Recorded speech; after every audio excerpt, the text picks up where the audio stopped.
आज मैंने मुख्य चुनाव आयुक्त भारत निर्वाचन आयोग को एक पत्र के द्वारा आचार संहिता के उल्लंघन के गंभीर मामले की ओर ध्यान आकृष्ट किया है, क्योंकि 19-20 के बाद आज 21 तारीख बीत रही है। प्रशासन के द्वारा अथवा निर्वाचन आयोग के द्वारा किसी प्रकार की कार्रवाई नहीं होते देख मुझे विवश होकर के यह पत्र लिखना पड़ा। घटना यह है कि 19 अप्रैल को भारतीय जनता पार्टी के द्वारा मनोनीत उम्मीदवार जो बेगूसराय के सांसद भी रहे हैं और माननीय केंद्रीय मंत्री के पद को भी सुशोभित कर रहे हैं, उन्होंने जिला मुख्यालय स्थित गणेश दत्त महाविद्यालय परिसर में अपने नामांकन के लिए आयोजित सभा में भाषण करते हुए आम आवाम और खासकर अपने भाजपा कार्यकर्ताओं का आह्वान किया कि वे बेगूसराय लोकसभा क्षेत्र में पाकिस्तान परस्त देशद्रोही से वोट नहीं मांगे, चाहे वो हार भी जाएं तो भी वोट नहीं मांगे। राजनीतिक तौर पर आज तक देश की आज़ादी के बाद से किसी उम्मीदवार ने यह साहस नहीं किया कि शहीदों की भूमि, स्वतंत्रता सेनानियों की भूमि, जिस बेगूसराय ने सैकड़ों स्वतंत्रता सेनानी पैदा किया और उन स्वतंत्रता सेनानियों के खून और पसीने से जो आज़ादी आई, उस बेगूसराय की क्रांतिकारी और शहीदों की भूमि, स्वतंत्रता सेनानियों की भूमि पर कोई यह दुस्साहस करे कि यहाँ के मतदाता को देशद्रोही कहे और पाकिस्तान परस्त कहे, यह बेगूसराय के 21,86,000 मतदाताओं का घोर अपमान है।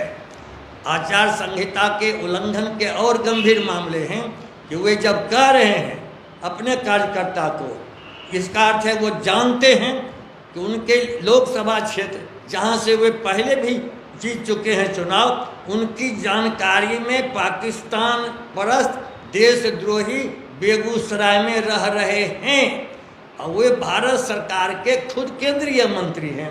अपने गृह मंत्रालय को आज तक उन्होंने सूचना क्यों नहीं दी? यह गंभीर संवेदनशील मामला क्यों छिपा करके रखा? किसी ऐसे आतंकपूर्ण कार्रवाई करने वाले देशद्रोही का नाम पता हुए जानते हैं और छिपा करके रखना भी एक अपराध है। इस अपराध के लिए उन पर कार्रवाई अलग से कीजिए। और उनका यह दावा है, चूँकि उन्होंने अपने कार्यकर्ताओं को दोनों हाथ उठा के कहा कि आप लोग उन लोगों के पास नहीं जाइए जो कि देशद्रोही हैं। कार्यकर्ताओं को भी मालूम है और माननीय अभ्यर्थी महोदय को भी मालूम है कि पूरे लोकसभा क्षेत्र में पाकिस्तान देशद्रोही कौन है।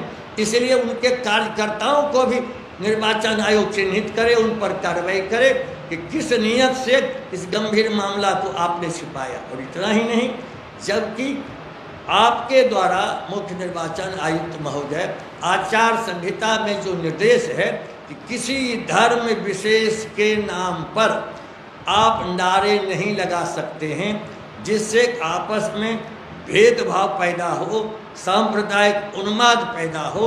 इससे प्रत्येक राजनीतिक दल को और उसके खासकर उम्मीदवार को परहेज करना चाहिए। लेकिन उन्होंने जय श्री राम के नारे लगाए, हर हर महादेव दोनों हाथ से उठा के लगाए।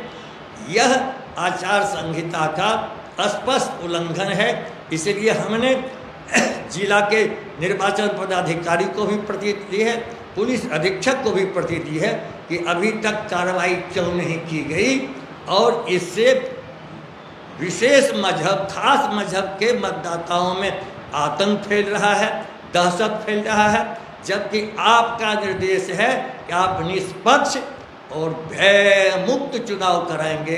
हम पक्षधर हैं, निष्पक्ष चुनाव आप कराइए, भयमुक्त कराइए और ये आपके आदेश का उल्लंघन कर रहे, ये मतदाताओं को धमका रहे हैं, भयभीत कर रहे हैं। इसलिए ऐसे उम्मीदवार पर तुरंत कानूनी कार्रवाई की जाइए।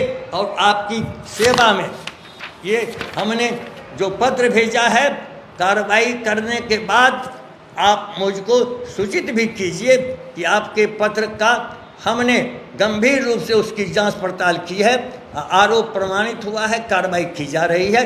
यही आपसे अपील है।